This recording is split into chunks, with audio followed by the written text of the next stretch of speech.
This is the most iconic gift I have ever made.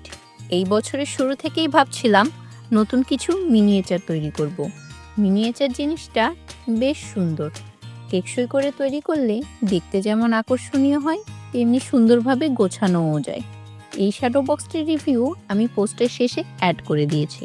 কিছুদিন আগেই একজন ভাই আমাদের নক করে জানালেন তিনি কয়েকদিনের মধ্যে দীর্ঘ সময়ের জন্য দেশের বাইরে চলে যাবেন এবং তার প্রিয় মানুষটির জন্মদিনও চলে এসেছে, তাই তিনি তার মানুষটিকে সুন্দর ও ইউনিক কিছু উপহার দিতে চান। সাধারণত আমরা যে কোনো মিনিয়েচার তৈরি করতে কয়েকদিন সময় নিয়ে থাকি, কিন্তু ভাইটির অনুরোধে মাত্র একদিনের মধ্যেই ওনার প্রিফারেন্স অনুযায়ী রেড ফ্লাওয়ার দিয়ে এই চমৎকার বক্সটি তৈরি করে দিই। ভাইটি আমাদের বক্সটা এতটাই পছন্দ করেছিলেন যে বক্সটি হাতে পাওয়ার পর তিনি আমাদের কল করে অনেক অনেক শুভকামনা জানিয়েছেন। এভাবেই সবার মনের ছোট ছোট ইচ্ছাগুলো পূর্ণতা পাক। ধন্যবাদ।